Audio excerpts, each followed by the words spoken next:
విశాఖ ఉక్కు పరిశ్రమ పరిరక్షణ కోసం అక్టోబర్ 1, 2, 3 తేదీలలో కార్మిక, విద్యార్థి, యువజన, రైతు, వ్యవసాయ కార్మిక సంఘాల ఆధ్వర్యంలో జరిగే రాష్ట్ర వ్యాప్త నిరసన దీక్షలను అన్నమయ్య జిల్లాలో విజయవంతం చేద్దామని ఏఐటియుసి జిల్లా ప్రధాన కార్యదర్శి సాంబశివ తెలిపారు. సోమవారం రాజంపేట ఏఐటియుసి కార్యాలయంలో నిరసన దీక్షలను విజయవంతం చేయాలని ఏఐటియుసి ముఖ్య నాయకుల సమావేశం జరిగింది.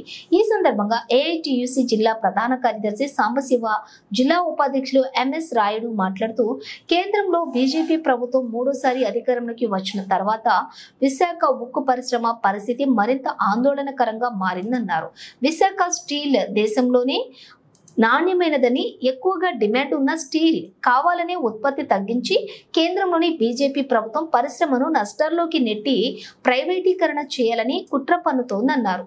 2024 ఎన్నికల సందర్భంగా విశాఖ ఉక్కు పరిశ్రమను ప్రైవేటీకరణ చేయబోమని, సెయిల్లోని విలీనం చేయడానికి కావలసిన ప్రణాళికలు 45 రోజుల్లో సిద్ధం చేస్తామని విశాఖ ఉక్కు పరిశ్రమను సందర్శించక వచ్చినటువంటి స్టీల్ కేంద్ర మంత్రి నారాయణ స్వామి, సహాయ మంత్రి శ్రీనివాస్ వర్మ తెలిపారు.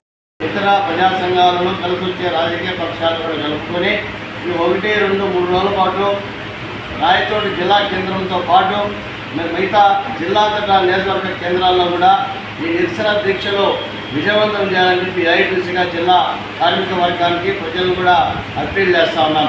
ప్రధానంగా విశాఖ ఉక్కు పరిశ్రమ ఏర్పాటు కావడానికి ఆ ప్రాంతంలో ఉన్నటువంటి రైతాంగం దాదాపు 20,000 ఎకరాలకు సంబంధించి భూములు ఇవ్వడం జరిగింది.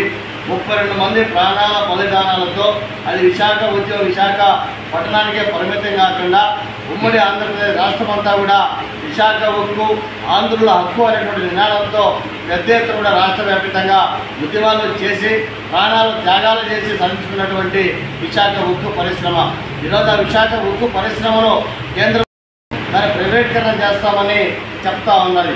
దీన్ని తీవ్రంగా ఖండిస్తూ ఉన్నాం.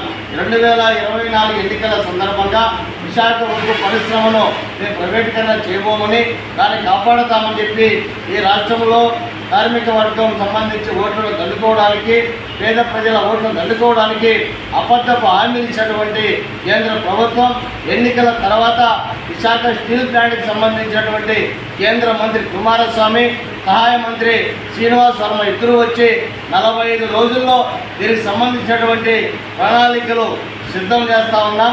దీన్ని ప్రైవేటీకరణ చేయబోమని, దీన్ని కాపాడుతామనే సందర్భంగా ఆ ఉక్కు పరిశ్రమ సందర్శించినటువంటి సందర్భంగా హామీ కూడా ఇవ్వడం జరిగింది. కానీ దొడ్డిదారిన 4,000 మంది కాంట్రాక్ట్ కార్మికులను తొలగించడం జరుగుతూ ఉంది. అక్కడ పనిచేసే సిబ్బందిని, కార్మికులను ఇతర ఉక్కు పరిశ్రమను తరలించడం జరుగుతూ ఉంది. దీన్ని తీవ్రంగా వ్యతిరేకిస్తూ ఉన్నాం. ఈ రాష్ట్రంలో కూటమి ప్రభుత్వం ఏర్పడిన తర్వాత చంద్రబాబు నాయుడు గారు, ఉప ముఖ్యమంత్రి పవన్ కళ్యాణ్ గారు కేంద్ర ప్రభుత్వంతో పెద్ద ఎత్తున కూడా ఆయన పోరాటం చేయాలి, వాళ్ళతో మాట్లాడాలి, మోడీతో మాట్లాడి మా రాష్ట్రంలో ఉన్నటువంటి ఏకైక పెద్ద పరిశ్రమ విశాఖ ఉక్కు పరిశ్రమను కాపాడుకోవాలని చెప్పి, దాన్ని ప్రైవేటీకరణ చేయాలని చెప్పి మోడీతో గట్టిగా మాట్లాడి ప్రైవేటీకరణ ఆపాలని చెప్పి, దానికి కావాల్సినటువంటి గన్నులు కేటాయించడానికి, శైలిలో విలీనం చేయడానికి చంద్రబాబు నాయుడు గారు, పవన్ కళ్యాణ్ గారు మోడీతో మాట్లాడి దాన్ని కాపాడాలని సందర్భంగా తెలియజేస్తా ఉన్నాం. ఈ 3 రోజుల పాటు జరిగే నిరసన దీక్షల్లో ఈ జిల్లాకు సంబంధించినటువంటి కార్మిక వర్గం, ప్రజలు, వ్యవసాయ కూలీలు, రైతులు పెద్ద ఎత్తున పాల్గొని ఈ దీక్షలను విజయవంతం చేయాలని సందర్భంగా విజ్ఞప్తి చేస్తా ఉన్నాం.